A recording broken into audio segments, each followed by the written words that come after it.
So this is Matrix Math P5 mock exam, April 2024. Okay, so before I go through the paper, I'd like to give you an idea of what was the objective of the mock exams. No, Michaela, quiet. your car. Mute yourself, Michaela. Okay, so the objective of the mock exam was obviously to give you an experience of how a full paper is like under exam condition. Okay, Michaela, mute yourself, Michaela. And the other objective of the mock exam was to expose you to certain higher order questions, which we created just for the mock exams. All right. As a result, the paper is, in our opinion, is above average difficulty. So if you look at the score, you can see that not a lot of people achieve AL3 and above, right? About 30%. And also, if you are talking about AL6 and below, 43%, 44%. So don't be too worried if you're or too dejected that your results wasn't as you have expected. That's partly because two reasons that we saw. One is most of you never read the question completely. Most of you. So the invigilator, the markers observe this problem in almost every student. Okay, you all didn't read the question completely. I'll answer your question later. And then another is maybe your panic under exam condition. This was in total 2.5 hour session, sitting there doing your paper. So maybe you need to get used to this kind of condition. All right, without further ado, let's continue. You can read the score. If any question regarding the score, you can ask me. Okay, anybody got any question regarding the score? So if you score above 65.4%, you're above average. Okay, and if you score 65.4 and above in your school exam, I'm pretty sure you score much better than 65.4. Okay, whatever you score in this paper, you'll do better in school because this paper is considered difficult. All right, okay, let's continue. Clear?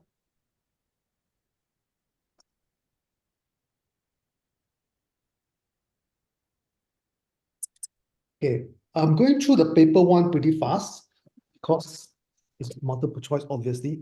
So try to catch up because we're going to spend more time on paper two. All right. So question one, what's the value of the set of digit 7? What normally you do is look at where digit 7 is, right over here, and count the number of 0, one number of spaces placed behind the number 7. 1, 2, 3, 4. So you're going to expect 4 0 behind. Okay. So this is the only number. So this is one way of looking at it. Question answer 4. Which one of the following numbers is 67,000 when rounded to the nearest thousand? I want you to see his big screen. Okay, wait. I need you to mute yourself, please. Everybody. Mute yourself. Mute yourself. Please mute yourself, please. Okay, so which one of the following numbers is 67,000 when rounded to the nearest thousand? So what you do is you put 67,000 in the middle of a number line. Then you notice they say thousands, right? So add 1,000 minus 1,000 to the left, add 1,000 to the right. Okay, this is the step you do. Remember, nearest thousand, you minus 1,000 to the left, add 1,000 to the right. If nearest 100, you add 100 to the left. No, sorry, minus 100 to the left, and add 100 to the right. So depend on what the question says. So this is systematic. Okay. Next, you find what's the number in between these 2 points. So this is quite obvious. 66,500. The number between these 2 points will be this.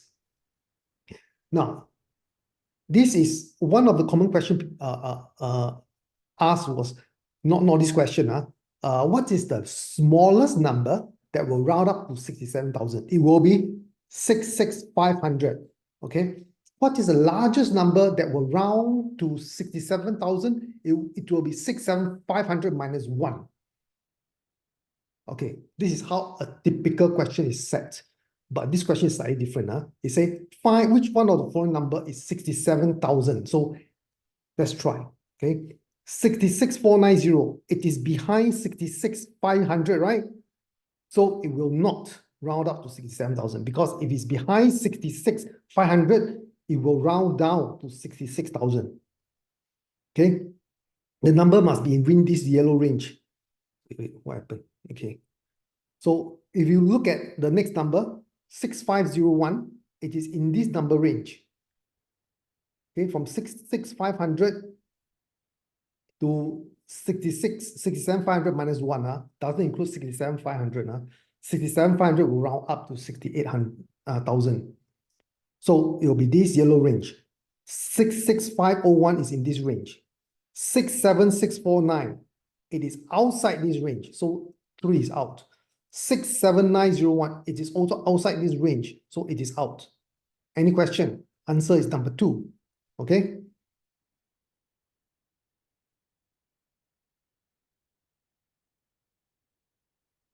Yeah, the session will be recorded. Okay. The session will be recorded.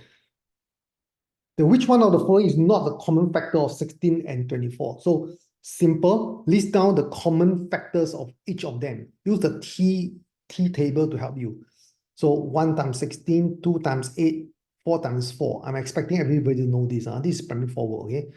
24. 1 times 24, 2 times 12, 3 times 8, 4 times 6, and it cannot go on anymore, you reverse. So now you circle the common factors. Okay, 1, 2, 4, what else? 8, nothing else. Then remember, it says which one is not a common factor. So which one? 6 is not a common factor. 1 is a common factor. 2 is common. Okay, 6 is not. All right. So got to read the question. Don't just circle and then assume the question asking for the largest common factor or smallest common factor, whatever. Read the question. Okay. Now, which of the following fractions is greater than 4/9? So when you compare fractions, there's 2 ways you can compare fraction. Listen up. There's 2 ways you can compare fraction. One is compare them when their numerator equal. That's number 1. Second way of comparing is you compare them when their denominator are equal. Okay? When their numerators are equal, you compare their denominator. 2 fractions having the same numerator, the one with a larger numerator is smaller. Okay? 2 fractions having the same denominator, the one with the larger numerator is larger. Hear what I'm saying? From me forward, So if I want to compare these two, 4/9 and 9/18, there's a few ways I'm going to do. I'm either going to make my numerator the same as this fraction or my denominator the same as this fraction. Only then I can compare. Okay? So obviously, if you look at this fraction, right, making the denominator the same is easier one. 9 times 2, you can get 18. 4 times what give you 9? No way, right? So 9 times 2 give 18. Now you can compare. Which is greater? Of course, this is greater, right? Now try another one. Now how to make a denominator larger you can make the denominator the same or numerator the same. It can up to you. Choose whichever. In this question, we use denominator the same. Okay, so times 3, same denominator. Oh, the numerator is the same. So this equal. Now let's do the other one. Next one.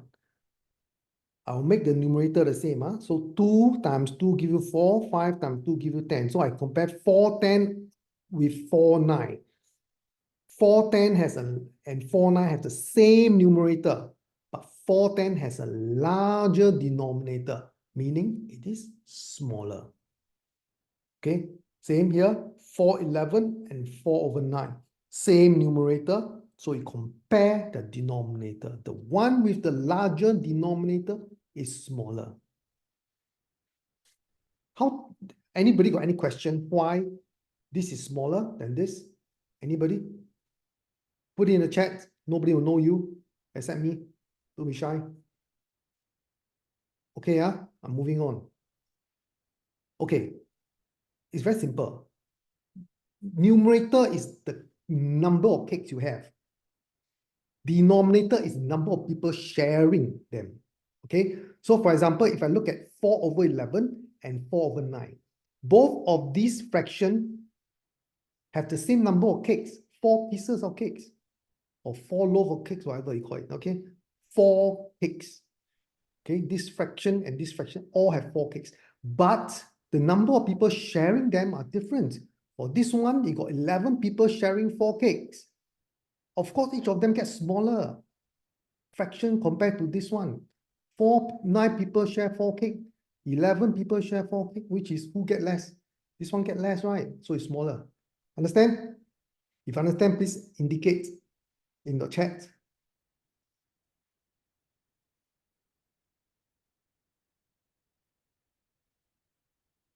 Okay, I'm going to move on.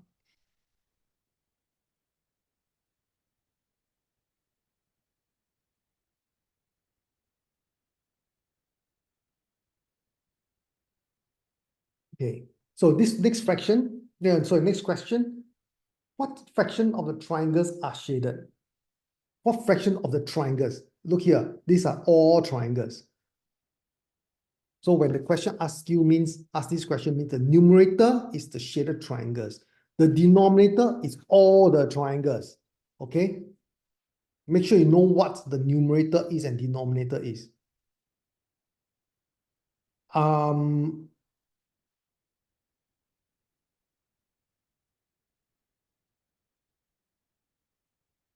Zenda, I don't understand your question. Can you just change it to same fraction?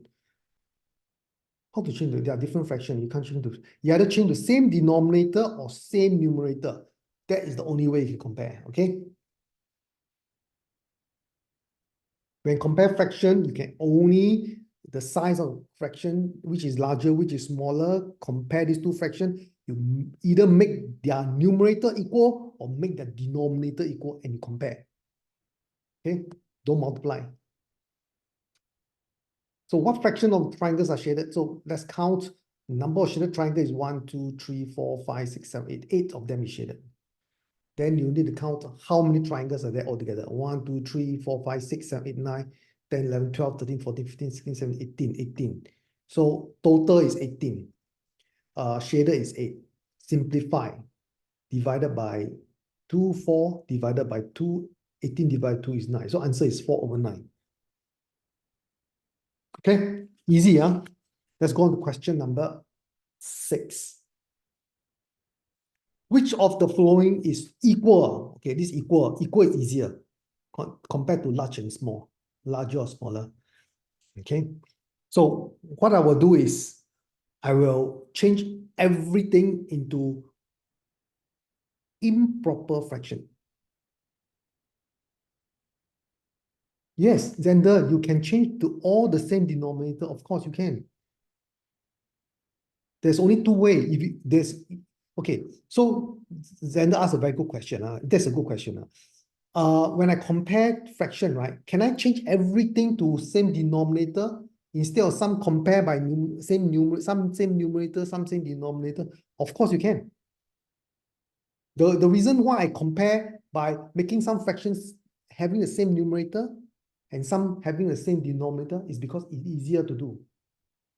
If you convert everything to the same denominator, you do not have a calculator. Do you remember this? You may end up with very big denominator, and then you need to multiply some more. So yeah, you can do it, just not so efficient. Okay, let's do it. Question 6.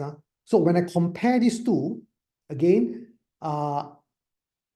I will compare it by so some people say, why not I make everything to a improper fraction and then make this improper fraction and compare?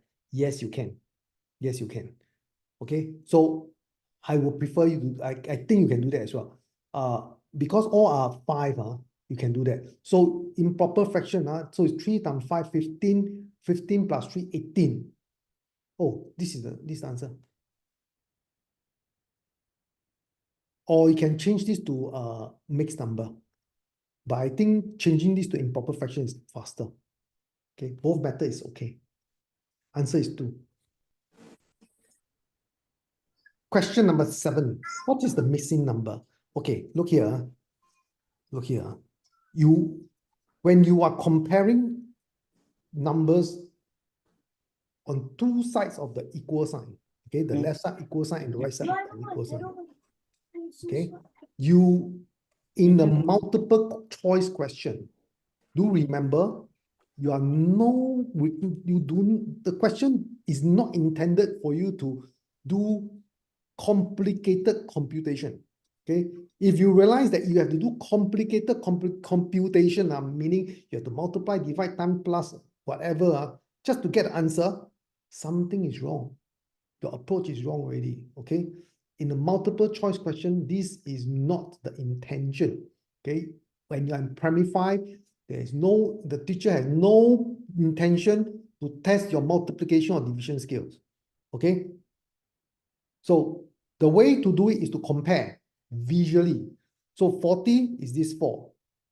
2 is this 2. Okay, 3 over 100, 20 means that 20 means it's in the hundreds place. So it's this 3. 80 over what? Meaning this 80, everything we have matched, right? 4 with this 40, 2 with this 2, 3 with this 3. The only thing we have not matched is this 8. This 8 is in the 10th place. In the 10th place means it is 8 over 10. That's why it's called in the 10th place. 10th place means 8 over 10. Now, this is 80, right? Over what? Very easy. I just change my 8 to 80 times 10. Denominator become 100. So this question mark is 100. Okay? You may get this right, you may get this wrong. Even if you get this right, one important message you must take away from this session is, in a question like this, or in any question that looks like a long statement, to find something in between that's missing. If your approach is calculation, multiply, divide, plus, times, your approach is wrong already. Okay? Maybe you still can get the answer, but you got to take a long time to get the answer. The intent of the question is always for you to compare visually. Okay, let's go on to question number 8.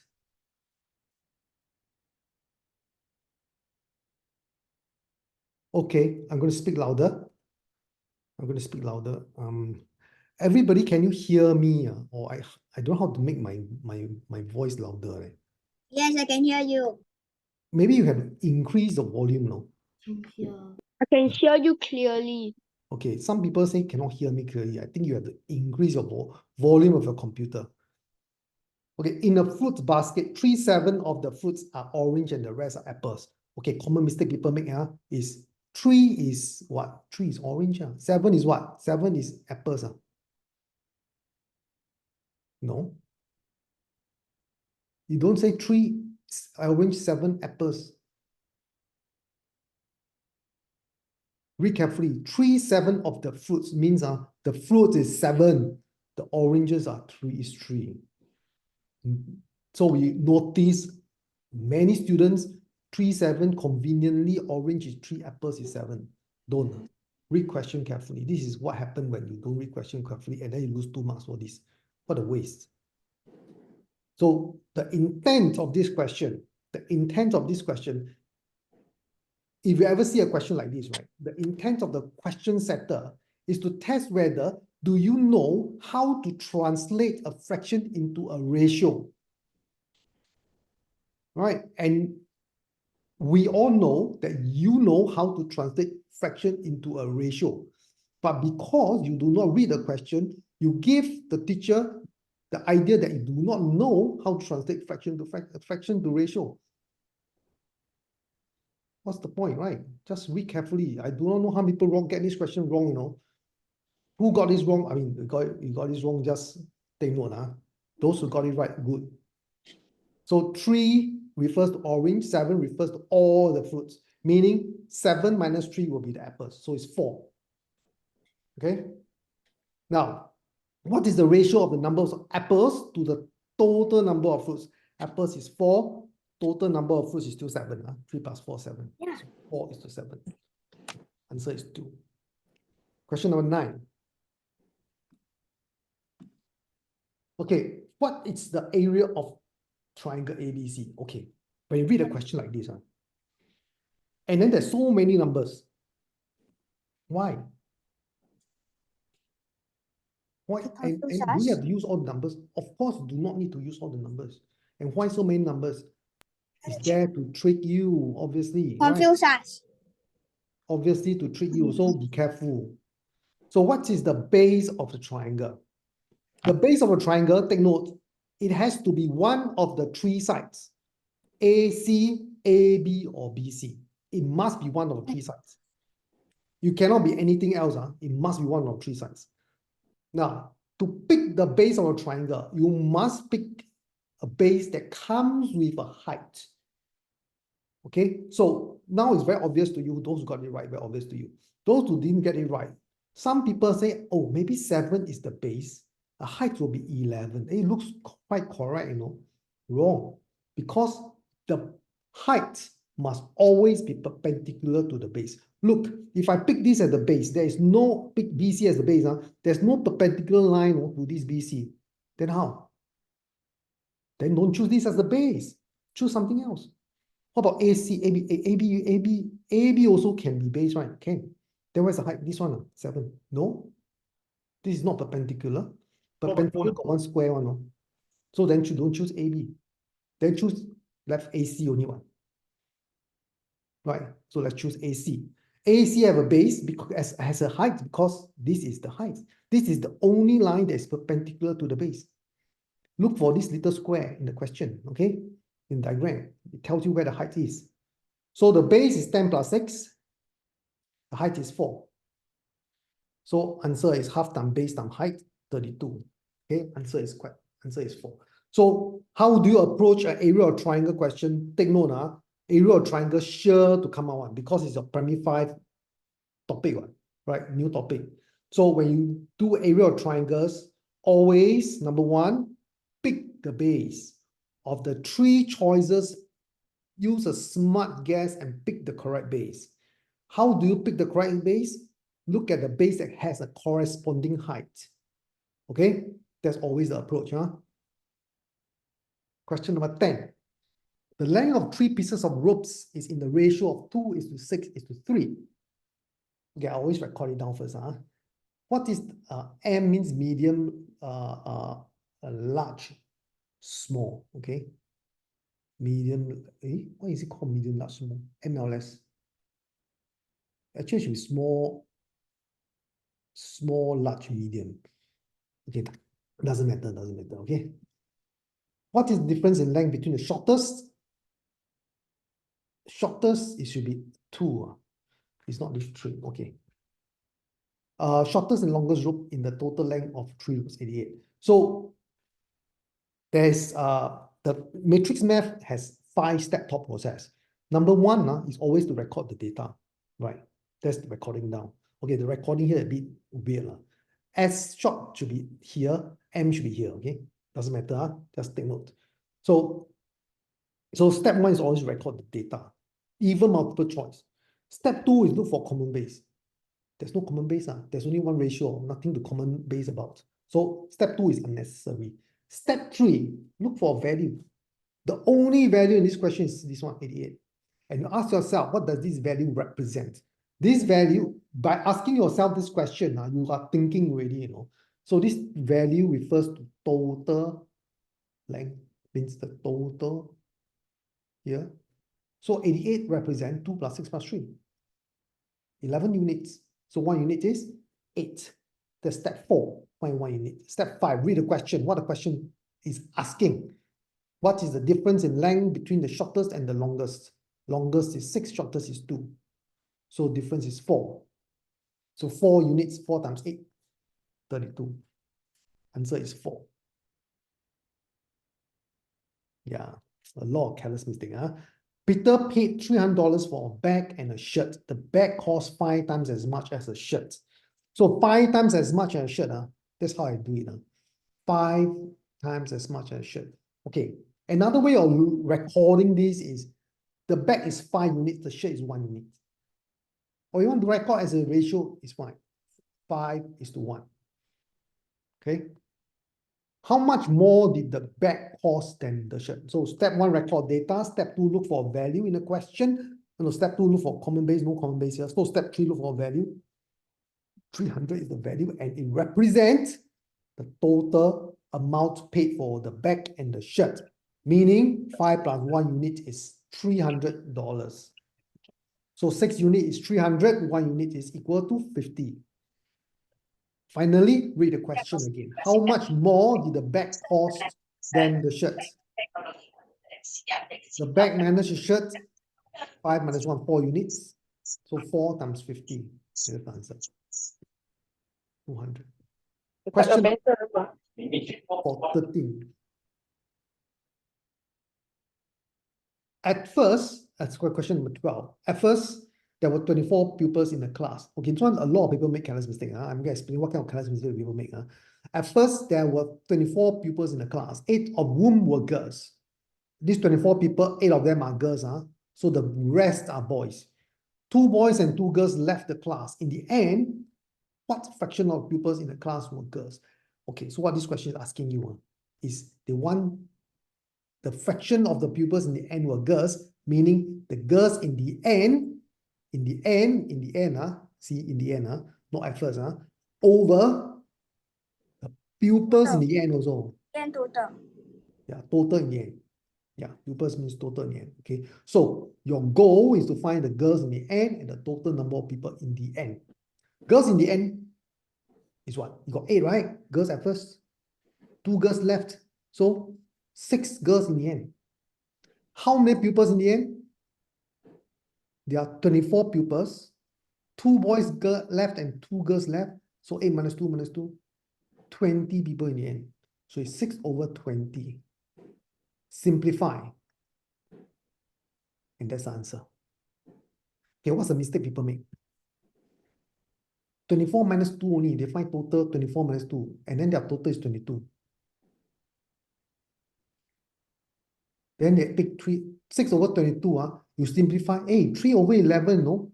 Hey, got the answer there, 3. So answer is 3. Wrong. You know, question setter is like that one. They will anticipate what kind of careless mistake you make. And they will find what is the answer to that kind of careless mistake and put it as one of the choice. And so you will pick them. That's how it works. So a lot of people pick 3, because 6 divided by 6 divided by 22 simplify is 3 over 11.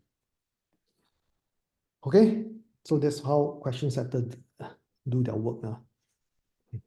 Now this one easy. I hope you all get this right. Always do the multiplication first. Okay, 12 minus 6 plus 4. Then do from left to right, not right to left. You do from right to left, you'll get 2. And then answer 2 here. Right, 6 plus 4, 10. 12 minus 10 is 2. Oh, 1 is correct. No, 1 is wrong. Do the left to right. 12 minus 6 is 6. 6 plus 4, 10. Answer is 4. You see? You see, the question setter will give an answer, a wrong answer in one of the choice, and that wrong answer will match one of the careless mistakes. So after your paper 1, you go back, hey, all my answers seem to be correct. Not always true. No. You can make careless mistake and all your mistakes got answer one. Question 14. The figure below is made up of identical squares. How many white squares must be removed so that 2/7 of the figure is shaded? Now, this one, we did this question, and surprisingly, a lot of primary 6 students also don't know how to do. A lot. I'm quite shocked also. Okay, how do I know that? Because we were running a roadshow at Toa Payoh, and then we give this as a question for children who are going to primary 6 or who are in primary 6 to try. A lot of people, like half of them got it wrong. Okay. Okay, so the question is how many white squares must be removed? Meaning there's two scenarios. One is before and one's after, right? Before is this. This is the picture before. After, how does it look like? When there's a before and after, your mind must think what didn't change. Remember, when there's a before and after, you must always ask yourself one question. What didn't change between the two scenarios? What didn't change? Not what has changed. Ask yourself what didn't change. The shaded one didn't change, correct? You only remove the white one. So the shaded one will continue before shaded one. Right? Now look at at first, it's 2, 7, right? So in the end, the shaded is unchanged. The shaded must be 4. So let's make this to 4 times 2, make it to 4. If in the end the shaded remains 4, the total will become 14. And if the total is 14, you count how many squares are there at first. 2, 4, 6. 6 times 3, 18. And then you must have 14 in the end. So you must have removed 4. In the end, you must remove 4. Right? Got it? At the end, you must have 14 squares total. But at first, you got 18. Where did the difference goes to? The difference must be the white squares you removed. Because you don't remove any dark squares. I mean, they are shaded squares. The answer is 3. Question. Yeah, super careless, Very good, very good. If you get AL3 and above, you are very good. Okay, let's look at question number 15. Question 15. The diagram shows, okay, this one, a few mistakes people make. Number 1, common mistake. They count the number of squares here. This is a common mistake people make. They count 1, 2, 3, 4. Then they try to match. Then this 1, 2, 3, 4. And then this and this is 5, and this and this. They do this. They count number of squares here. And then they'll go and count the number of squares, each of these choices. If you approach this method, this is primary 5, Not even primary 4, you don't even do counting. Maybe primary 3 you do that. So don't count. Don't try cut and paste and count. If you use this method, please remove it from your thought process. Don't do this anymore. You are in primary 5. You are no longer in primary 3. Okay, so the area, let's look at area. Area is base times height, right? The base is 4, the height is 3, right? So it's half times 4 times 3. Now let's look at this. The base is 2, the height is 4. So half times 2 times 4, the base is 3, the height is 4. Half times 3 times 4, the base is 4, the height is 2. Half times 4, the base is 5, height is 2. Half times 5 times 2, base is 4, height is 4, half times 4 times 4. So this is the answer. Half times 3 times 4, same as half times 4 times 3. Don't even need to calculate. Okay. 2. Question number 16. Oh, that's all. Go to paper 1, booklet B. Okay. Now, in a pattern number, a number pattern question like this, right? For primary 5, I would say half the time, the pattern is differences. The pattern is half the time is -1 plus. I mean, it's just the pattern is differences. So difference of 100, difference of 100, difference of 100. Don't think too complicated, please. For primary 5, from what I have observed in all the pattern numbers question, very few pattern in this booklet B. I'm talking about paper 1, booklet B, not paper 2. The pattern differences, the pattern is usually differences. Okay, so don't go and multiply, divide. Assume it's differences first, and then you test it out. Okay, so plus 100, that's the answer. Oh, it's not easy. Change the same denominator. Now do not. Then this 6 over 10, 6 cannot minus 7, right? So borrow a whole number from these three. So the whole number here when transfer over is plus 10 because of denominator. Okay. So 16 plus 10. 6 plus 10, I mean. Then you minus. Whole number minus whole number, numerator minus numerator. That's the answer. 18. And what is that 18? No, let's look at 18, okay? Express 0.04 as a fraction. Okay, this one, a lot of people got it right. So I'm going fast with this. 4 over 100. This is the 100th place. 4 is in the 100th place. So 4 over 100. If it's in the 10th place, then the number over 10. Depends on which place value is the number located. 4 over 100, so 4 100th place. So 4 over 100, simplify. 2 over 50, simplify. 1 over 25. Okay, somebody asked me this question long time ago. How do you simplify?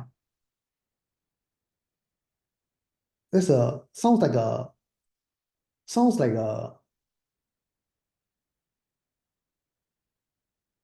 obvious question. How do you tell somebody how to simplify? This is not a stupid question, okay? It's a good question. So every question, you must ask, because to you may think it's a stupid question. It's not. How do you simplify is actually a technical question. To simplify is not simply divide by a number, You must, listen, you must always simplify with prime numbers first. You know what is prime numbers? 1, 2, 3, 5, 7. Always simplify with prime numbers. 1, 2, 3, 5, 7. Divide by 1, 2, 3, 5, 7. Then you don't go, 4 divided by 4, you get 1. 100 divided by 4, you get 25. Yes, you can do that, but you're not simplifying with prime numbers. And if you do that, you are putting yourself at risk of careless mistakes. Okay? So to do it systematically at primary 5 is to simplify with prime numbers. So do a few more steps, never mind. It's better to be safe and correct than to be aggressive and get wrong. Okay? Question number 19. Good job, Jaden. Good job.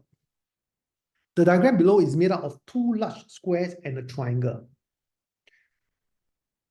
So, okay. So the square is 9 square centimeter. The rule is this, whenever the area of a square is given, you always find the sides. Always. Okay, 9 is 3 times 3. So the side is 3, 3, 3. Okay? So base is 3, height is 3. So easy, half times 3 times 3. 4.5. There are many methods to do this. This is the most direct method, okay? Most commonly used method. Let's look at question number 20. John has twice as many stamps as Amber. Okay, this is a ratio question. If you got this wrong, you should worry, because I am quite confident your ratio question is going to be tested in your primary 5. This is the type of question they will test you. Confirm one. Okay. John is twice as many stamps as many stamps as Amber. So this is, you know why these questions is sure to test you? Because it tests you a few things. Number 1, it tests you how to translate this into a ratio. Number 2, they test you how you translate a fraction into a ratio. Number 3, they test you, do you know how to look for common base? Or sometimes in your school, they call common identity, right? So in this case, A is the common base, or in your school, you may call it common identity. So since they are the same, let's make their value the same. 1, 3. So make it the same, make it a 3. Now the common base is done. Right? So John to Peter, that's the question asking for. John is 9, Peter is 4. Okay, remember, always pick the numbers after you have made common base. Don't use this anymore. Okay, use this one. Sounds so obvious, Sounds so obvious, right? Why should I use this one when I already done this? Hey, trust me, I'm telling you this because a lot of students still use 3:1 no, after they make common base. So it's 9:4. Question number 21. Okay, good. You can hear me very good. If I'm going a bit fast for the paper one, because if you go slow, then tonight you all don't need to sleep really. Okay, Yenny paid $90 for 2 blouse and a skirt. Okay, so this is what I do. 2 blouse and a skirt. $90. Each blouse costs twice as much as a skirt. You see, you can write. So how record this? This is basically telling you the price of the blouse and skirt, right? Agree? This is the quantity. 2 blouse and 1 skirt. This is essentially the price. Meaning, if the skirt has a price of 1 unit, the blouse must have a price of 2 units because the blouse is twice the skirt. Okay, the blouse must be 2 units and the skirt is 1 unit. Okay, so if 2 blouse, the price of 2 blouse will be 2 times 2 units. 2 times 2 units for the blouse, 1 skirt, and that's 1 unit. So 1 times 1 unit. So altogether, it is 5 units. 4 units plus 1 unit, 5 units. So 5 units is equal to $90. 1 unit is equal to 18. What is the cost of the skirt, which is 1 unit? So that's the answer, $18. Okay, if you want to draw a model for 21, you can. You can. But this is a shortcut. And if I'm the question setter, I'm not expecting you to draw a model for this question. But it doesn't matter. Getting answer right is more important. Okay, if drawing model, if you're comfortable, go ahead. Find the sum of all the common factors of 3 and 6, which are smaller than 24. Okay, there's a condition here. Don't overdo. Multiples of 3. Just keep going. 3, 6, 9. You know what is this? No? Multiple of 3. 1 times 3, 2 times 3, 3 times 3, 4 times 3. Multiples means things that multiply by 3. The answer of 3 multiplication table. Okay, multiples of 3, that's what it means. Multiplication table for 3. 3, 6, 9, 12, 15. Don't go beyond 24.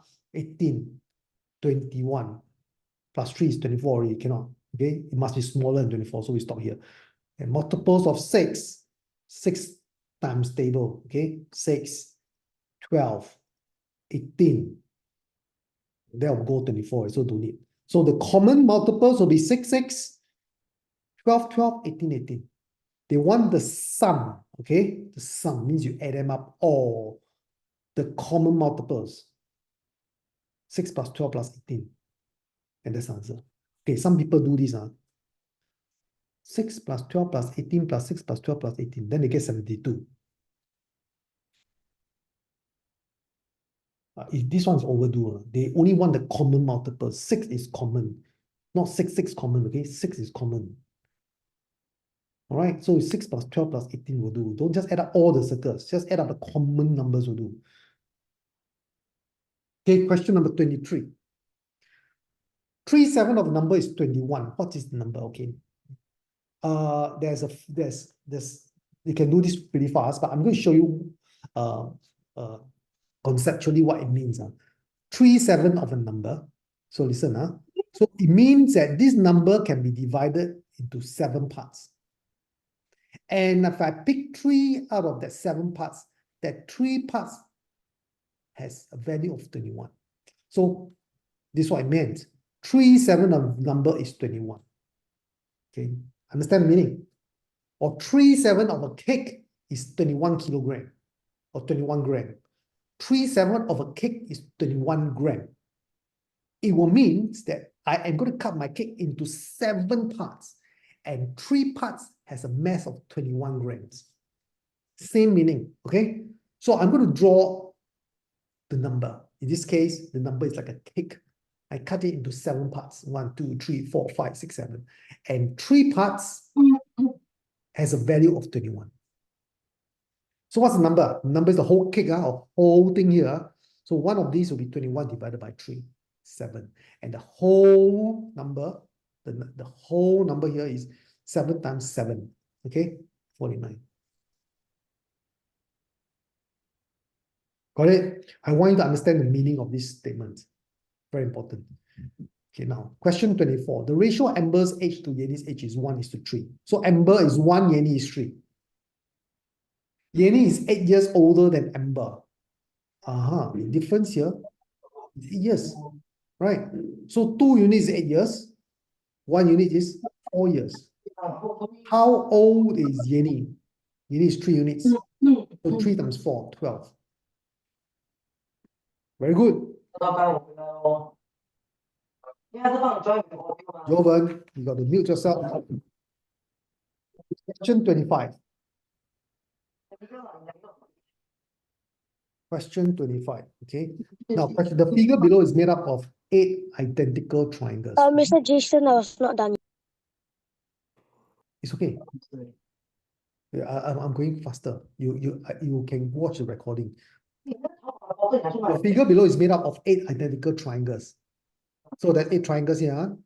What is the area of each of these triangle? So again, when I talk about triangle, it's half times base times height. To solve this question, you need to know the base of the base of the triangle and the height of the triangle. Okay, the base of a triangle or the height of a triangle is made up of here and here. So it's 8 divided by 2. Base will be 12 divided by 3. Okay. So base is 4, height is 4. Area of one triangle is half times 4 times 4. 8. Question number 26. Question number 26. John's school started at 7 a.m. When he arrived, his watch, which is 15 minutes fast, showed he was 10 minutes late. What was the actual time John reached school? So if he reached school at 7 a.m., he's not late, okay? Now, his 40 watch shows that he was 10 minutes late. Meaning, his watch shows that he arrived at 7:10, right? 10 minutes late, right? 7 o'clock, he's on time, no? So he arrived, his 40 watch will show he's late, 7:10 a.m. But his watch is actually going very fast by 15 minutes. Meaning, the actual time will be 15 minutes earlier. Got it? So that's the answer, 6:55. Do it step by step, you won't get lost. Question 27. Yenny bought 216 packets of buttons, each containing 4 buttons. That's easy. Total number of buttons will be 216 packets multiplied by 4 buttons in each packet. Altogether, you have 864 buttons, and she is going to repack the buttons into packets of 3. So I'm going to divide this by 3. I get 288 packets of 3. All right. Now let's look at question number 28. Yenny read 2/5 of a book on Monday. She read 3 more pages on Tuesday than on Monday. With 7 pages left, how many pages are in the book? Now, this is the same idea as earlier question.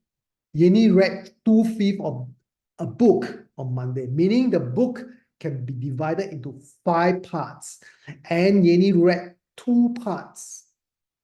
Okay, so this is the entire book, which is divided into 5 parts. Okay, and 2 parts were read on Monday. The rest is the remainder.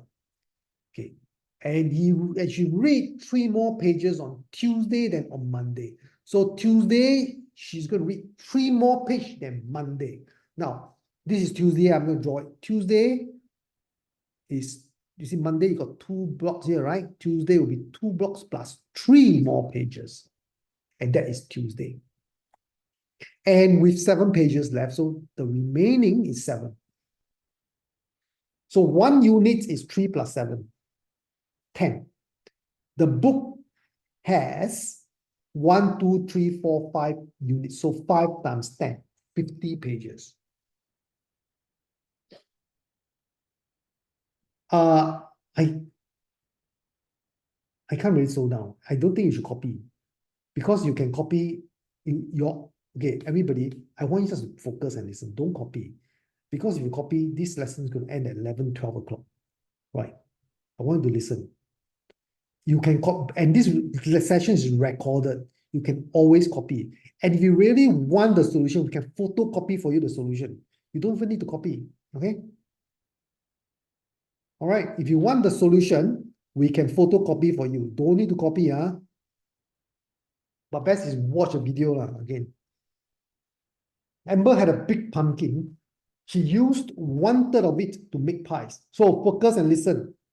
If you copy, you're not listening. Okay? You cannot do two things at one time. No way. She used 1/3 of it to make pies, meaning the pumpkin has 3 parts, and 1 part is used to make pies. So I'm going to draw a pumpkin. This is a pumpkin, okay? Divided into 3 parts. 1/3, which is this, is used to make pies. This is the remainder. 1/3 of the remainder means this is the remainder. I am going to divide my remainder into 3 parts. Over here, see here. 1/3 of the remainder, meaning I'm going to cut, I'll redraw it. I'm going to cut my remainder into 3 parts. So this is how I redraw below. And then this 1 out of the 3 parts of the remainder, I'm going to cook porridge. Now, this is what is left, right? This 2 is left. Now, I put 2 units here and I put 3 units here. Why? Because it's the common base. Because there's 3 blocks here and there's 2 blocks here, and they are supposed to be the same because they are the part of the same remainder, right? So in order to do that, to make them the same, I make it the lowest common multiple of 2 and 3. The lowest common multiple of 2 and 3 is 6. So to make these 6 units, each of these is 2 units. To make these 6 units, each of these is 3 units. Okay, so this will also be 3 units. Now, what's the question? What fraction of pumpkin did she have left? So the fraction, the numerator representing the pumpkin left is 4 units, okay? 2 units times 2. The pumpkin comes at first with 9 units. 3 units times 3. So answer is 4/9. Okay, question number 30. Peter had 3 times, oh, this is primary 4 work. Peter has 3 times as many stickers. You can draw a model for this. Peter 3 times as much as Yenny. John had 54 fewer stickers than Peter. So I'm going to draw John slightly shorter than Peter by 54. Okay. And then total 3 children is 100. So to solve this question, very simple. I add 54 to 100 to extend John to be the same as Peter. Listen, I add 54 to John so that I can extend John to be the same as Peter. So adding 54 to John is the same as adding 54 to 100. So if I extend John by 54, the total will become 7 units. 3 for Peter, 3 for John, 1 for Yenny, altogether 7 units. And that will be equal to 100 plus 54. 1 unit is equal to 22. How many stickers did Peter have? Peter have 3 units, 1, 2, 3. Peter has 3 units, so 22 times 3. Okay? 66.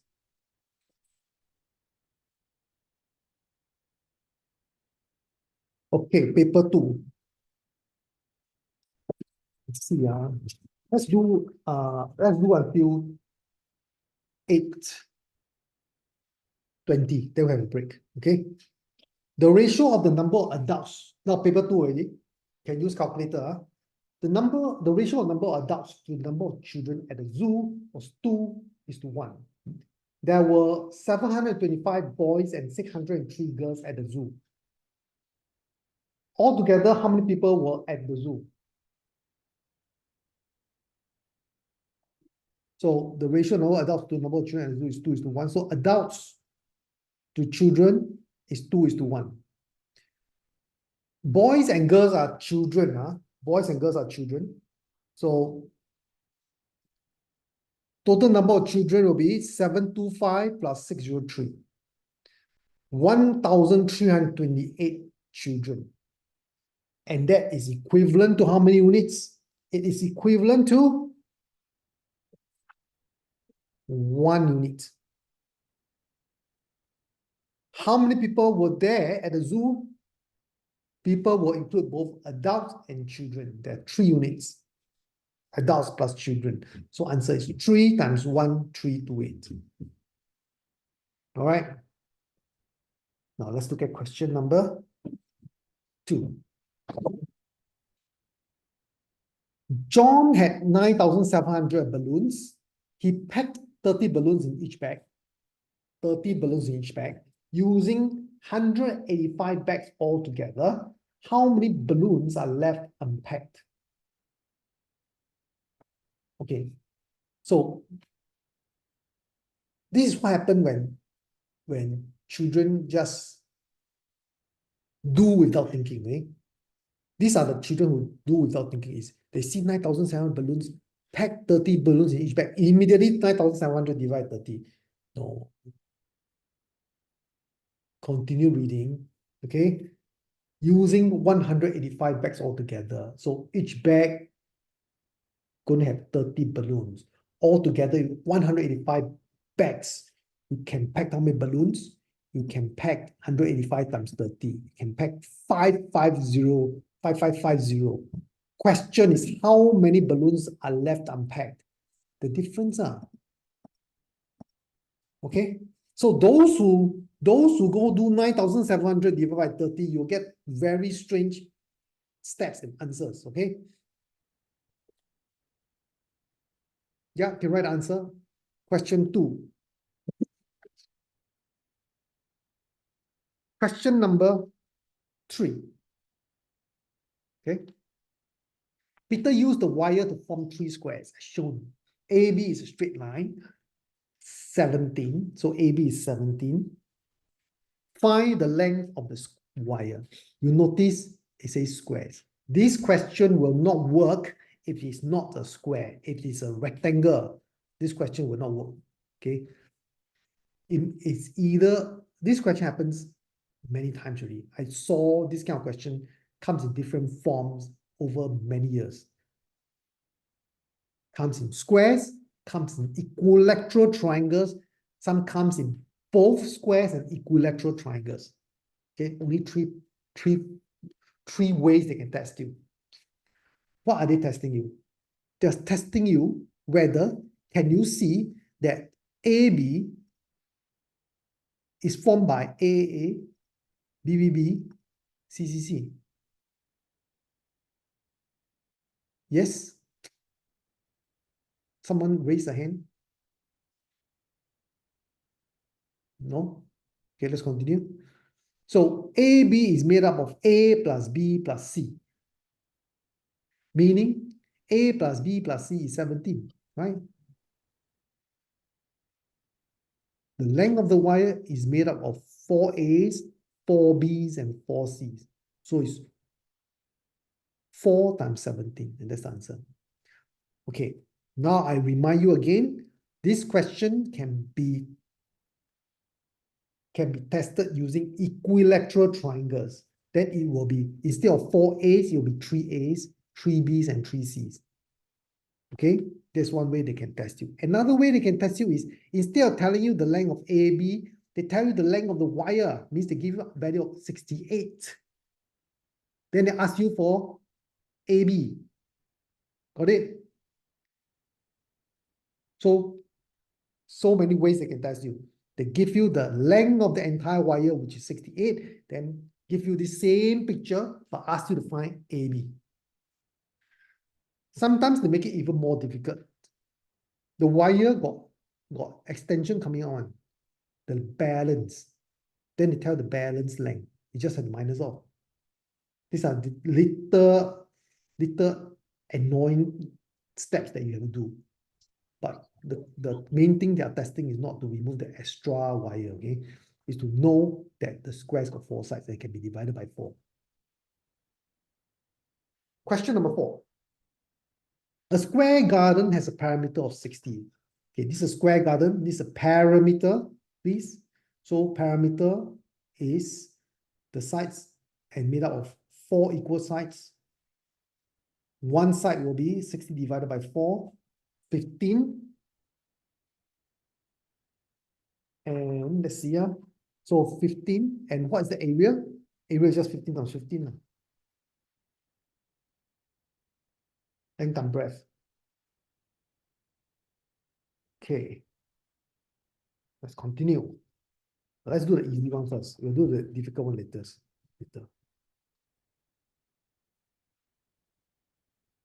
Question number 5.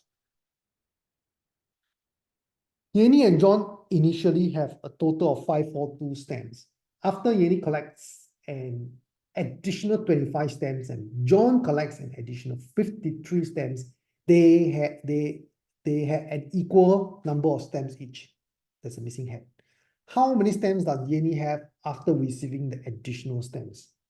So let's record them. Okay? So at first, 542. Yenny add 25. John added 53. In the end, they are equal. So I draw a model representing them equal by drawing them the same size block. Okay. So in the end, how many do they have altogether? 55 or 2 plus 25 plus 23 lah. Right? 620. So these 2 blocks is represented by a total of 620 stamps. Each block will be 620 divided by 2. 310. How many stamps does Yenny have after receiving additional stamps? That will be 310. Easy. Now, this is easy. What if they ask, how many stamps does Yenny have at first? Anybody can tell me the answer? How many stamps does Yenny have at first? 285. Huh? 285. Wow, 285. so very smart. No, no, 295. Huh? 295. 310 minus 25 is 285. Oh, yeah. Very fast. Good. Jaden, understand? Yes. Yeah. So you minus, you want to work. Good job. Question number 6. Okay, question number 6 is quantity value. Okay, we are planning on doing a session on quantity value. Now, I'll give you a recap. This one we have done before, quantity value in our regular lessons. So I'm going to give you a recap of what quantity value is. Why I need to give you a recap? Because it's a very important concept. And please listen, it's a very important concept. And why is it important? Because we know we'll be looking at all the past school papers, and this is one of the most commonly tested concepts, quantity value. What is quantity value question? Quantity value question is about a question that comes with 2 things. And that 2 things, and each of these things has 2 elements. There has a quantity element and has a value element. Example of a quantity value question will be like money or coins. Coins has a quantity element, meaning number of coins. It also has a value element to the coins, which is the value of the coins. It can be 10-cent coins, it can be 50-cent coins, right? So we can have 5 50-cent coins compared to 8 10-cent coins. 10-cent coins got more in quantity but less in value. The 50-cent coin has less in quantity but more in value. You see that? And then the question can play around with the quantity and value of the items, of these 2 items, and test you in many variations to confuse you. So in this question, the item we are talking about is banana chips and apple chips. Then you have quantity, meaning how many chips are there, or how many packets of chips are there. That's the quantity.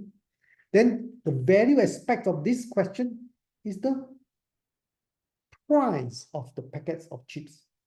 So quantity is the number of packets. value will be the price of each packet. Okay, so this is a quantity value question. This is a simple one. Okay, but as I was telling you earlier, a quantity value question can be very confusing because each item has two elements, right? So to organize your thought process, this is what you should do. Draw the quantity value table. Items right here. Left side is quantity value, total value. This table is standard one. This table will give you, it's not necessary to draw during exam. It's not necessary, but it is important to do it because it will give you a very clear picture of what the question is trying to test you.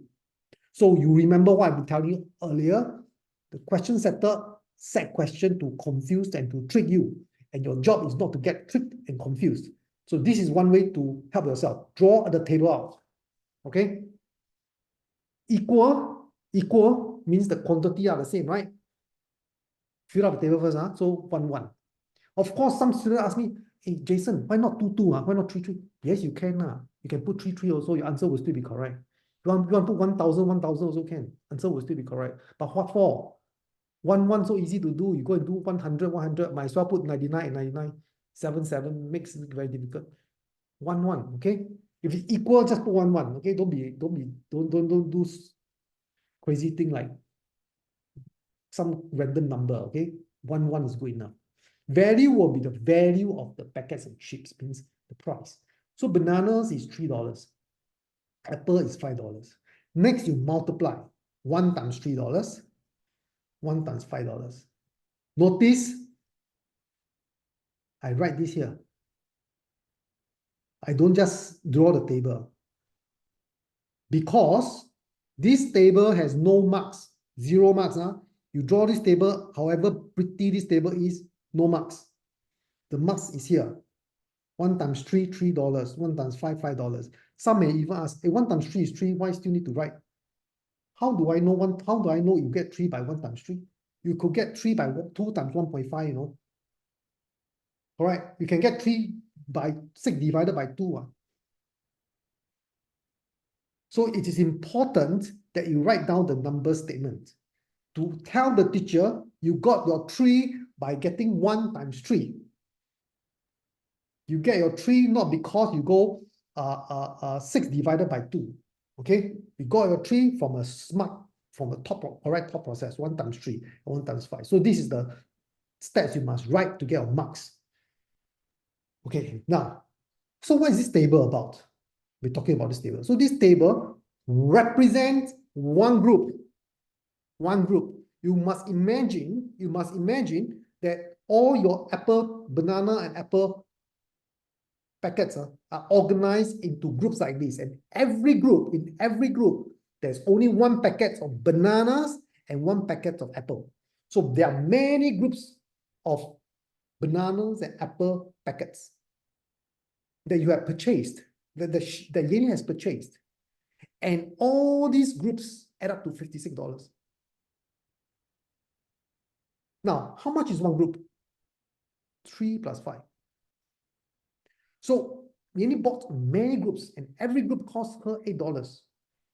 And she paid a total of $56. Meaning she bought 56 divided by 8. She bought 7 groups of bananas and apples. 7 groups of bananas and apples like this. Question then is, how many packets of bananas chips did Yanni buy? So Yanni bought 7 groups, right? And in one group, there's only 1 packet. So 7 groups means 7 times 1. 7 packets. Got it? This is a very simple question. It gets more complicated when it's not 1, 1. It could be 2, 3, and something else. Okay, let's continue with question number 7. Or shall we have a break? Anybody need a break? If you need a break, put in the chat. If not, I continue. Wow, also energetic. That's good. Okay, question number 7. Okay, this is a folding question, right? Okay. Okay, good. Somebody suggests we break at question number 8. Prosperous number. Let's have a break at question number 8. No, question 7. Question 7, listen. So this is a question where you fold, fold and fold. So this question very good. They draw for you how it is like when it's unfolded. So what's about folding question? The folding question is to tell you that angles on the folded line are equal. So this angle and this angle are equal. This angle and this angle are equal. Okay. There's one thing that some of you haven't learned yet. Is the angle in the triangle. Angles in the triangle. So we got feedback that a lot of students have learned angle in triangle yet. So we got give you all this question correct. So angles in a triangle is 180 degrees. So you learn in advance. Angle in triangle. So all these angle 3 add up 180 degrees. All the corners angle at 180 degrees. So angles and right angle here, right angle here, it is what? It's 90 degrees, right?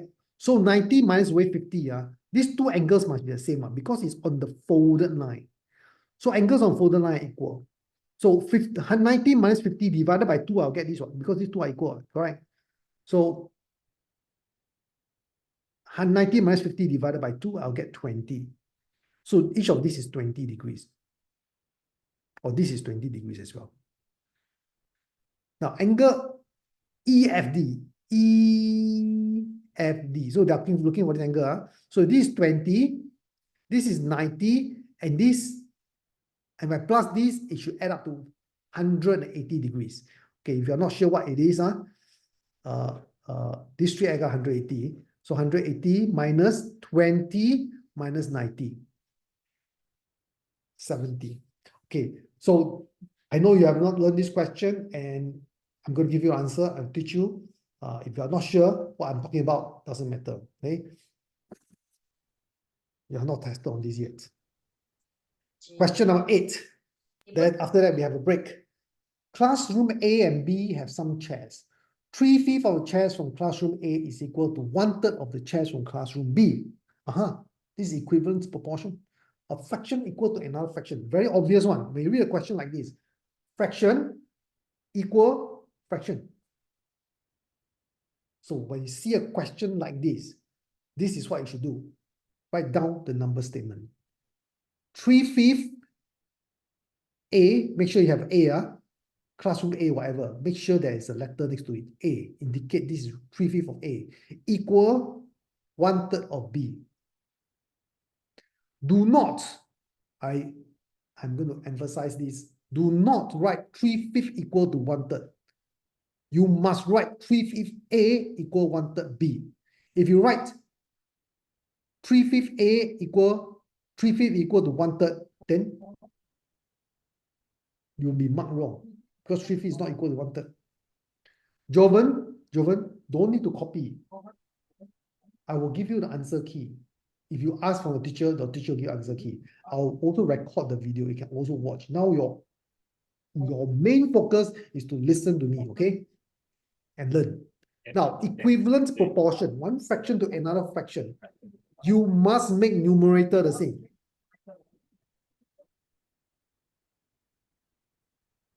Okay, my question to you is, when do you make denominator the same? Who can tell me? When do you make denominator the same?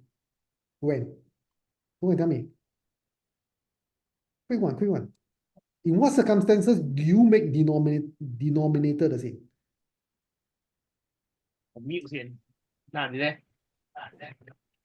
Hello? Seriously? When the units are equal. When the units are equal. No, when do you make denominator the same? You want to do something, you must make denominator the same before you do that thing. The total is equal. No? Is when you want to add or subtract fractions.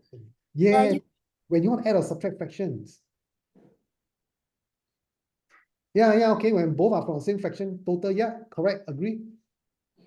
That is also one way. But the most of the time when you make denominator the same is when you are going to add them together or you're going to subtract them together. Right? Then you make denominator the same one. Otherwise, how you add and subtract? Okay, this is when you make denominator the same. When two fractions are equal to each other, you make numerator the same. Okay? So when you make numerator the same for what? is to look for the denominator.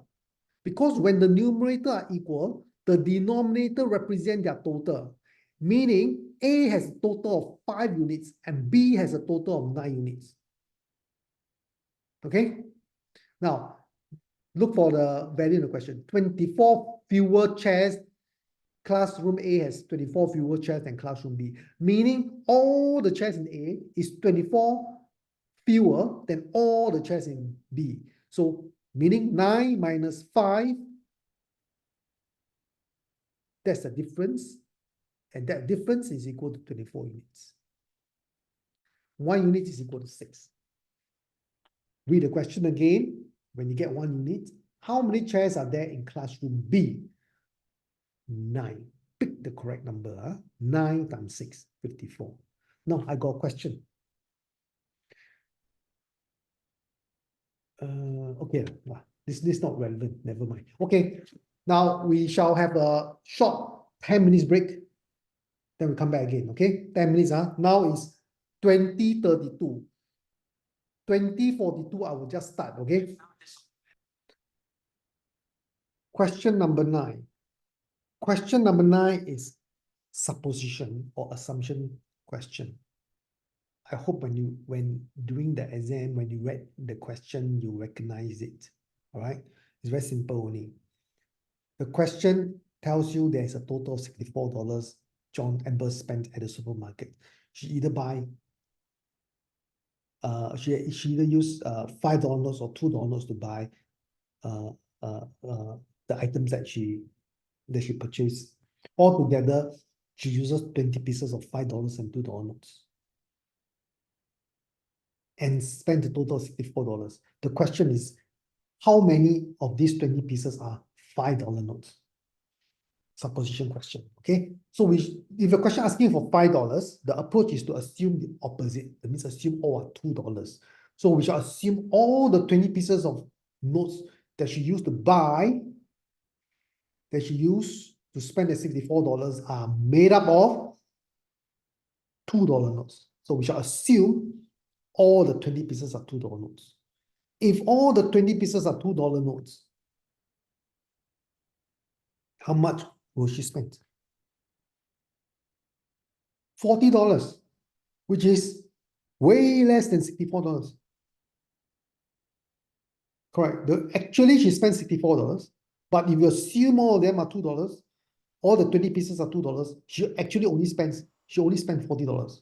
So which means that some of these pieces are actually not $2. Not $2 notes. Okay, so there's a difference. So there's a difference of how much? $24. So these $24 come from where? It comes from those notes that are actually $5. Correct? Every time a $2 notes, every time a $5 notes, you assume to be $2. That means you're actually exchanging a $5 for $2. You are losing $3.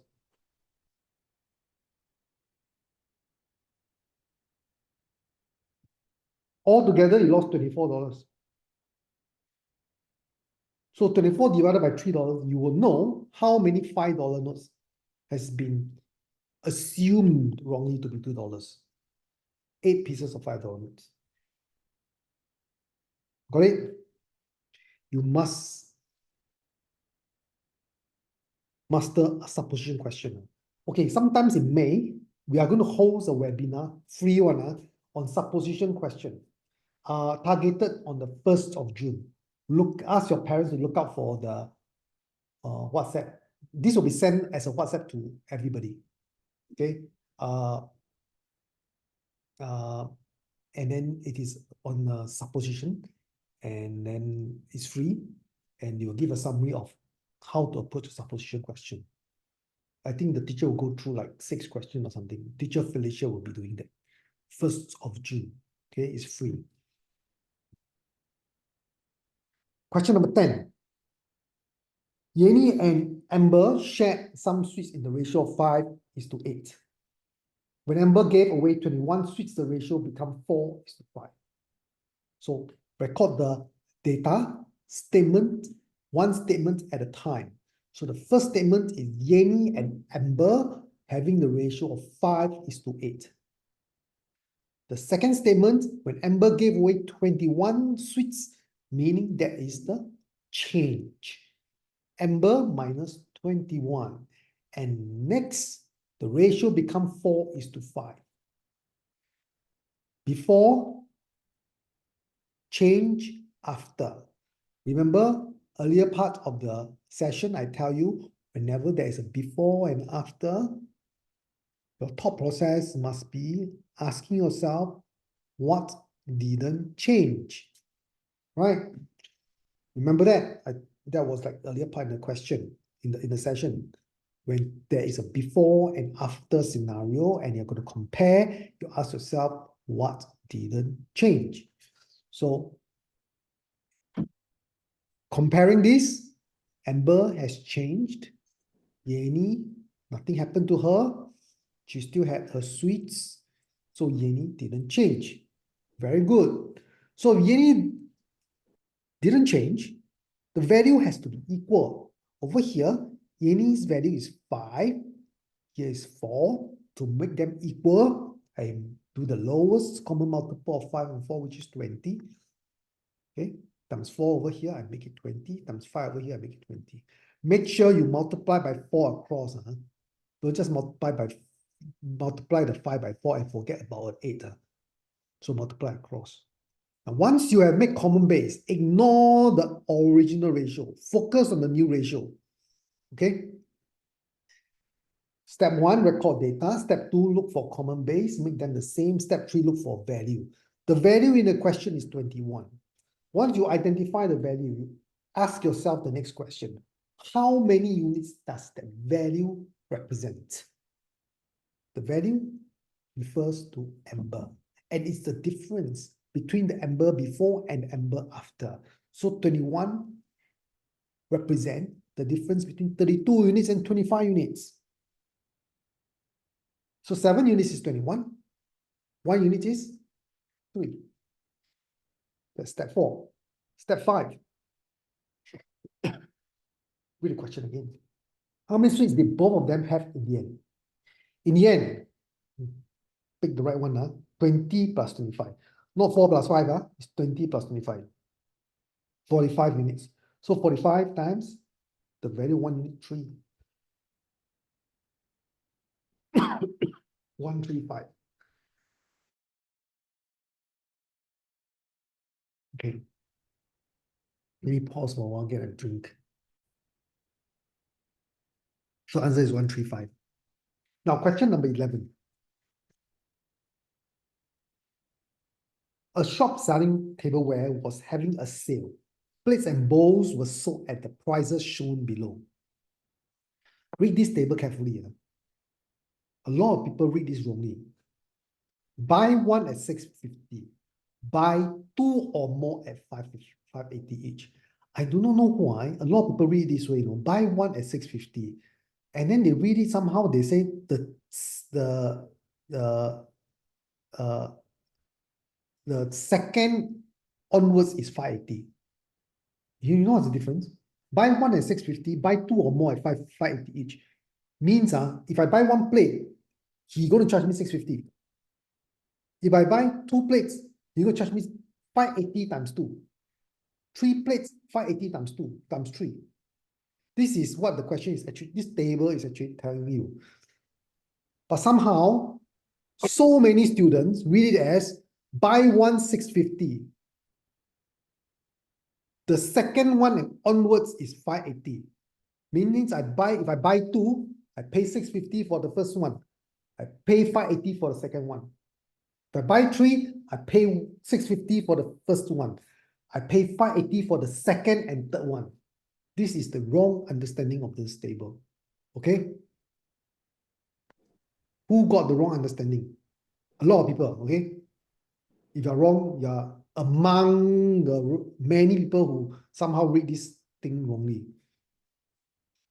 So it's very simple only. Peter bought 1 plate and 5 bowls. You buy 1 plate is 650. 5 bowls, you fall into 2 or more. So you only charge 750 each. So 5 bowls is 5 times 750. Altogether, this plus this, $44. Okay. Now, Yenny had $230. What was the greatest number of plates she could buy? So I'm going to buy only plates. So if I want to buy a lot of plates, surely I'm going to buy more than one plate. So this pricing is not relevant anymore. I'm only looking at this. I'm paying 580. Right. This is not relevant anymore because I'm buying more than one plate. So it's 580. So 230 divided by the price of one plate now is 580. I get 39. Remainder, something now, 380. This 380, I just have to keep it. I can't buy any plate because even at the if I buy one plate, is for 650. Even I buy this price is 580. I cannot. I only got 380 left. Can't buy anything. So I'll just keep this 380. Altogether, I can only buy 39 plates. Okay? Any question? There's another method. Yeah, what's the method? I took $230 divided by $11.60. Where you get $11.60? $5.80 times 2. And then after that, what you get? 19 remainder $9.60. The answer is 39. No?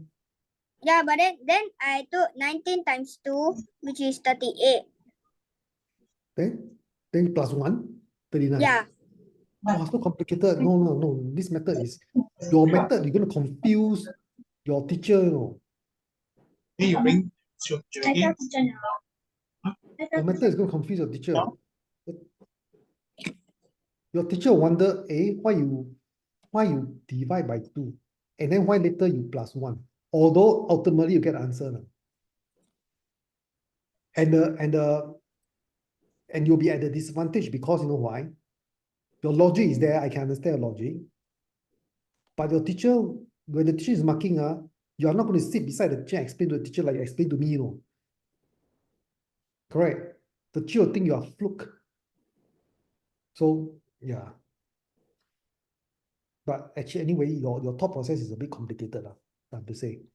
But after you explain to me, I understand where you're coming from. So you're not wrong. Okay? But exam, better not.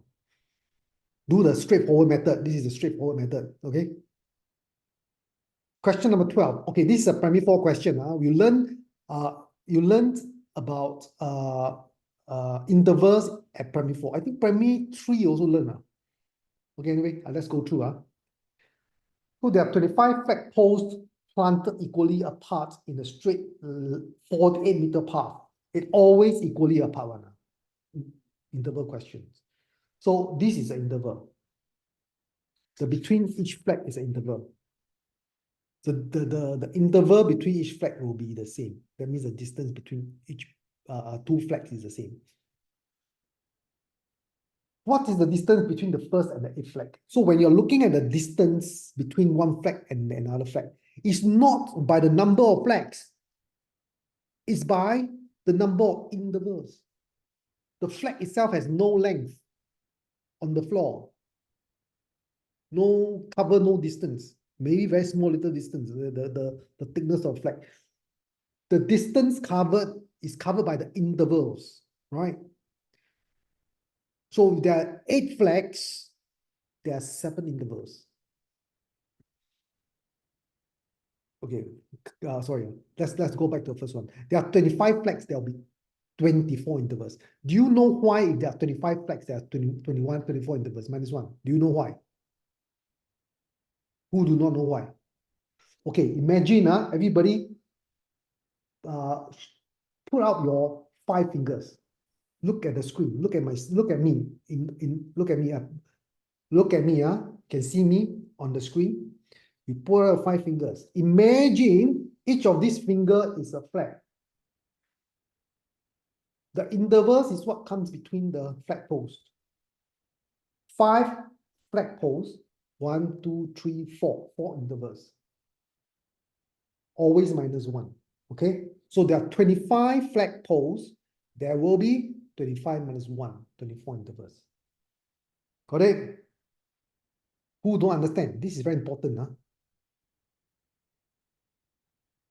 Okay, good. Let's continue. So there are 24 intervals. Why are we focusing on intervals? Because length, distance is measured by intervals. So there's 48 meters and it is measured by 24 intervals, meaning each interval is 2 meters. Now, the distance between the first and the eighth flag, again, we're looking at the intervals between the first and eighth flag, not the number of flags. The intervals between the first and eighth flags will be 8 minus 1, 7 intervals. So 7 intervals, each interval 2 meters. So the distance between the first and the eighth flag is 14 meters. 14 meters. Okay, remember, huh? Number of interval is the thing that measure the length, not the flag posts, or not the trees, not the flag or pots or whatever. It's the intervals. So always remember the minus 1. Question number B. 8 flag poles were removed. The remaining flag poles were rearranged and planted at a new equal distance along the same path, 48 meters. What was the new distance of each spacing? Basically, what this statement is asking, what's the new interval? What's the length of the new interval? Okay? Things that didn't change is the path is still the same, it's 48 meters. But now you have fewer flags. You have 8 fewer flags. So you have how many flags now? You have 17 flags, 25 minus 8. 17 flags. And you're going to spread these 17 flags equally over 48 meters. Therefore, it is only logical that the distance between the flag is now wider, meaning the interval is now longer. How many intervals are there? 17 flag posts. How many intervals? Minus 1. Okay, everybody got that? Remember? Don't divide by 17. Huh? 17 minus 1. 17 is the flag post. It's the intervals that measure the length. So 16 intervals and the total length of 48 meters. So the length of one interval will be 48 divided by 16, 3 meters. Any question? Okay, those who got this question wrong, you shouldn't. You shouldn't. This is a very 4 question, meaning you are not prepared for that exam. Okay. Question number 13. The ratio of the amount of money that John has to the amount of money Amber has is 5:7. Okay, J to A is 5:7. Sorry. John and Peter have 5. John and Peter have 155. Peter and Amber is 173. Okay. John to Peter is 5:7. John to Amber is 5:7. Okay. John to Amber 5:7. John and Peter means John plus Peter is $155. Peter plus Amber is $173. Okay. Now, what to do this question? What does it even mean? This is just telling you that the money John had is 5 units. The money Amber had is 7 units. Correct. So I can replace John with 5 units and Amber with 7 units. And I can, you remember when in primary 4, you do statement like this, and then you subtract, right? Until you get an answer. So this is the method, huh? So you minus, use the larger number minus the small number. On the right side is 173 minus 155. On the left side, 7 units minus 5 units, 2 units. P minus P will be gone, nothing left. So 2 units is equal to 18. 1 unit is equal to 9. How much does Peter have? Peter, how to get Peter? You got John and Amber, right? So easy, you can pick either one to find Peter. You can find John. You can find John, you can use 155 minus John. If you find Amber, you use 173 minus Amber. right? So you can get Peter. So I'm going to use, replace John, which is 5 units. 5 times 9, 45. So 155 minus 45. I get Peter, 110. Any question? Any question?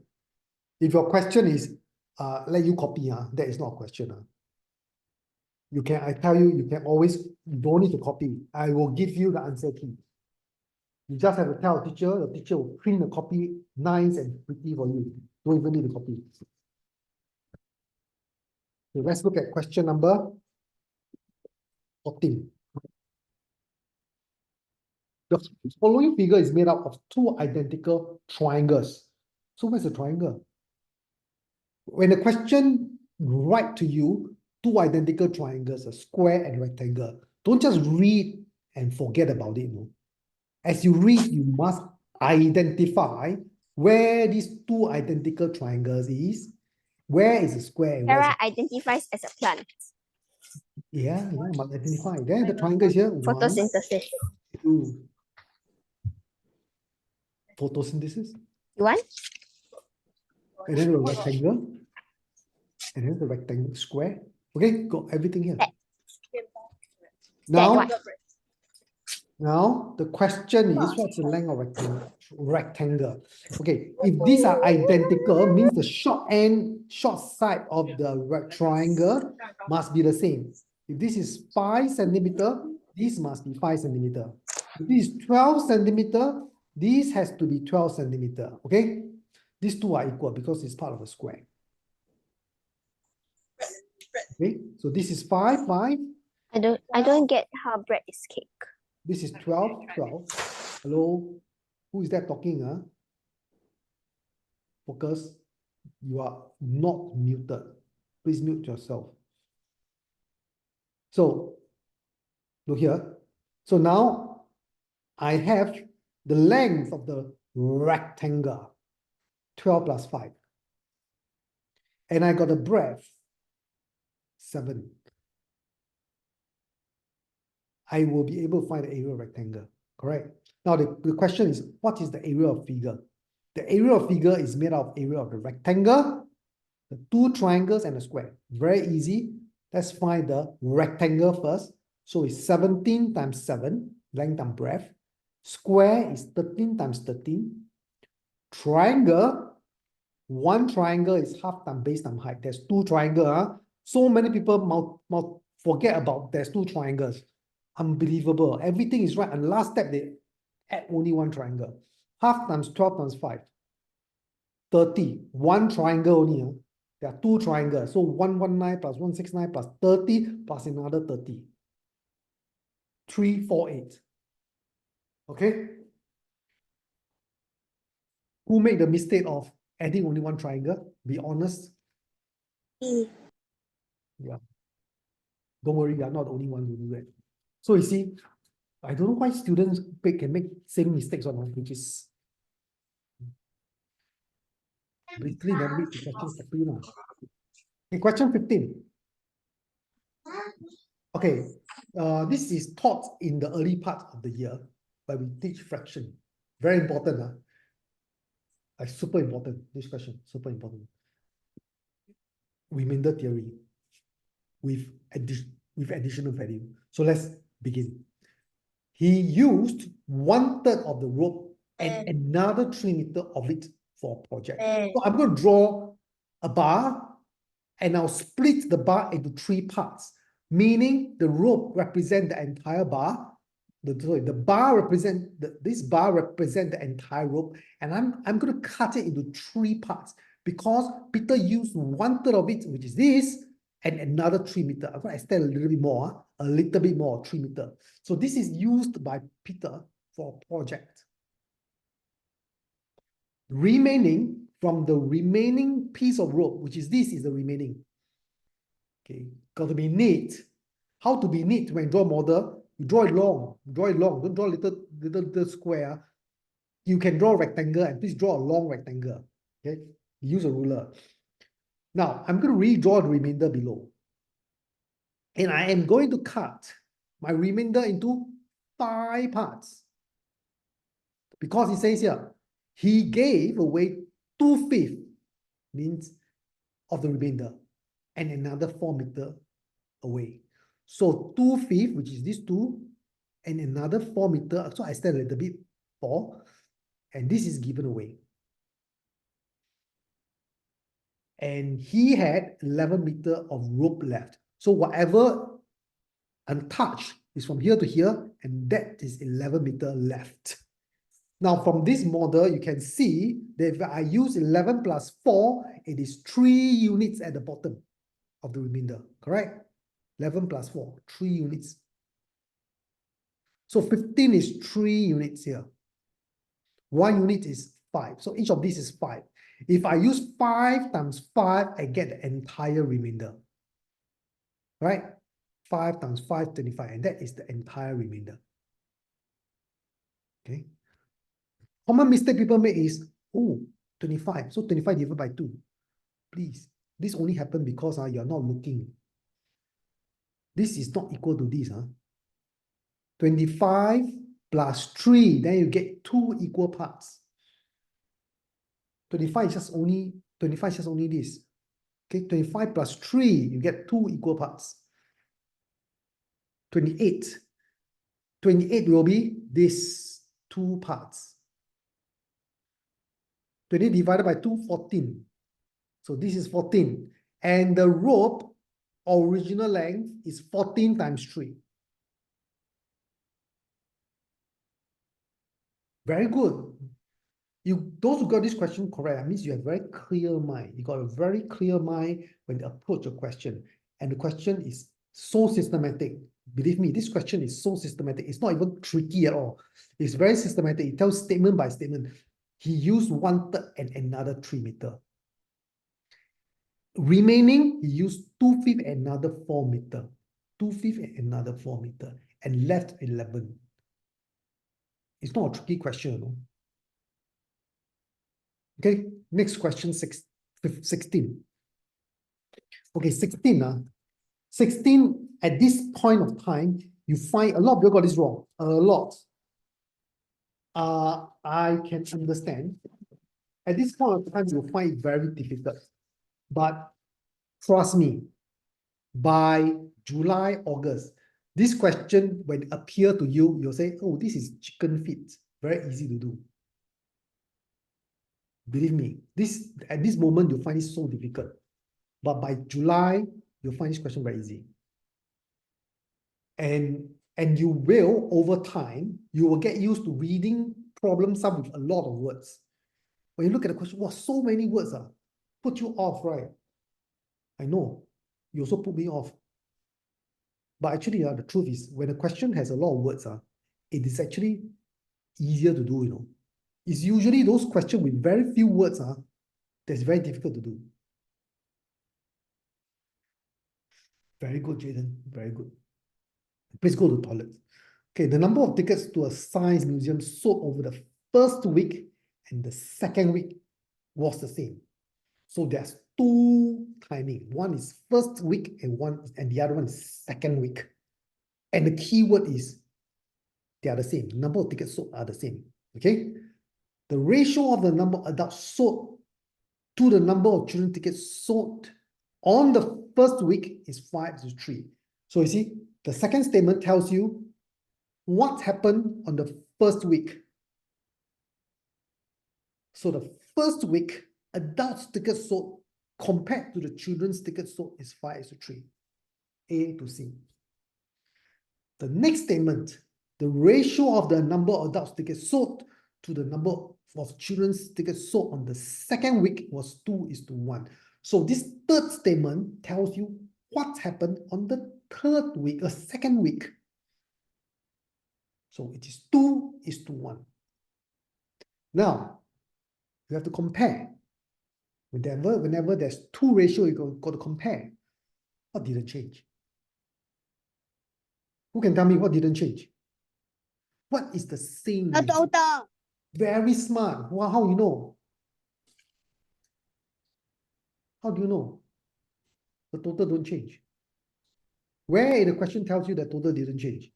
You say the over the first week and second week was the same. Yeah, Yeah. very good. So keywords like these are very important. So the total must be the same.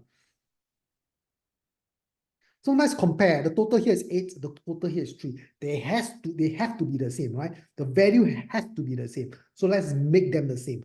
Lowest common multiple of 8 and 3 is 24.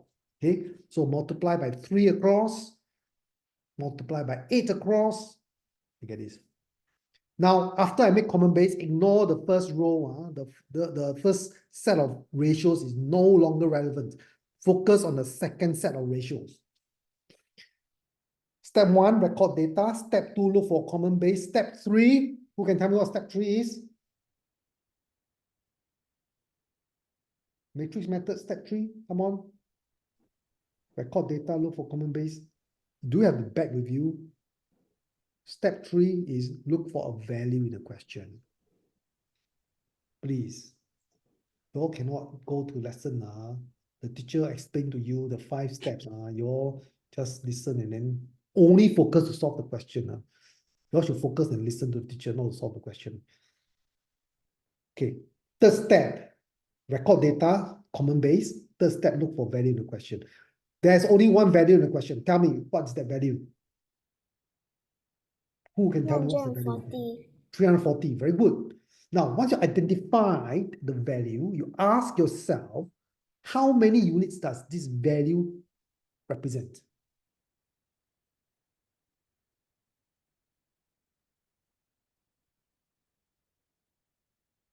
How many units does this value represent?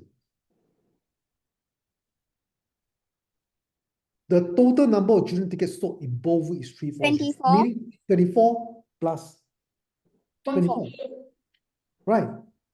So 48 units is the number of, so 1 week is total adults. Actually, this question, oh, this part B. We don't do this first, we do part B first. Okay. Okay. The part B involve this 340. Part A doesn't require that. Let's do part A first. What fraction of total number of tickets sold in both weeks are adults? So adults is the numerator.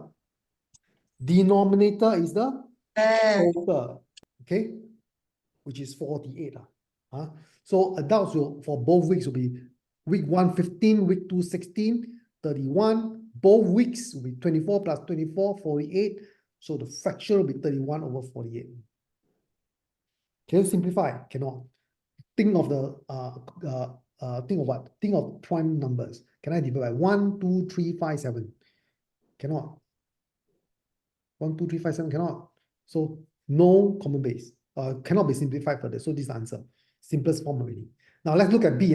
So just now the value 340 is represented by how many units? 24. Total number of children tickets sold 48. will be 8 plus 9. 8 plus 9. Children. 340 is 8 plus 9. Total number of children tickets sold in both weeks 340. So 340 is a value and represented by the children tickets only. Okay. I also assume it's total. So it's children. 9 plus 8. 17. So 17 units is 340. Find 1 unit. Now, automatic one, find 1 unit. Then read the question.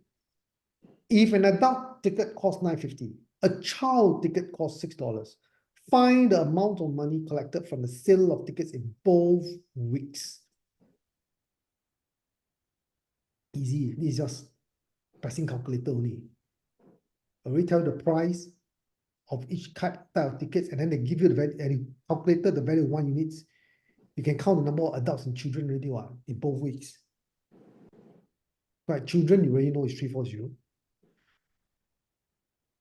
Adults is how many? 31. 15 plus 16, 31. 31 times the price of adult ticket, 950.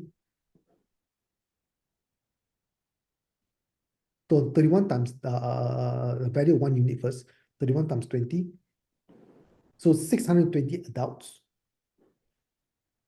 Okay, so 620 times 950 plus 340 children times the price of a children ticket, $6. So let's multiply the children's ticket first. So you got 340 children, right? And each child ticket is $6.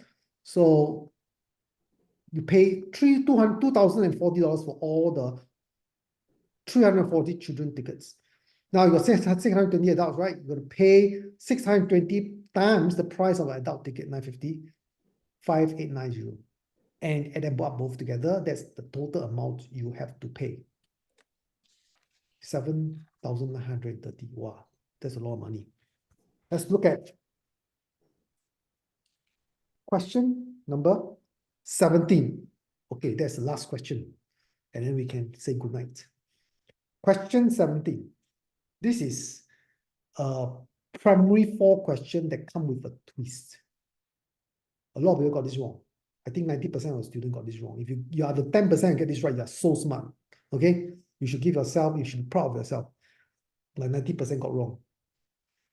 A drink dispenser contains some mango juice. If John fills up 12 disposal cups with mango juice, he will have 1,200 mango juice left. If you want to fill up 14 glass cups instead, he will be short of 960 mango juice. Okay? So this is a shortage and surplus question. I hope you all recognize this is a shortage and surplus question. In a shortage and surplus question at primary 5, you use model to do, okay? You don't do the table anymore. Remember when primary 4, you do the table, then you circle. Don't do that. Not very relevant, not very applicable when you're in primary 5. So use a model method, okay? Now, when you draw a model for a shortage and surplus question, the model represents the limited resource that you are measuring. Limited resource here is the mango juice. Okay, that means you are limited by the mango juice. So let's draw a bar representing all your mango juice. So there's 2 scenarios. In shortage and surplus, there's always 2 scenarios. Right? If, and then there's another if. Right? 2 scenarios. So in the first scenario, you fill up this juice with 12 disposable cups. And then you still have 1,200 mango juice left. 1,200 ml mango juice left. Meaning 12 disposable cup. Can you fill up this? Can you fill up this bar of juice? Can you? You cannot. It's not enough. You will still have 1,200 ml juice of 1,200 ml of juice left. This is the amount of juice that the 12 disposable cups can fill. And this is what is left. So this is the first scenario. Okay, the second scenario is, let's draw the same bar again, same bar. No, the amount of juice didn't change, but this time, you are going to fill up with 14 glasses of cups. And if you were to do that, do you have enough juice to fill 14 glasses of cups? Glass cups, 14 glass cups. No, you will not be enough. You will be short of 960 ml of juice. So to fill 14 glass cups, this amount of juice is not enough.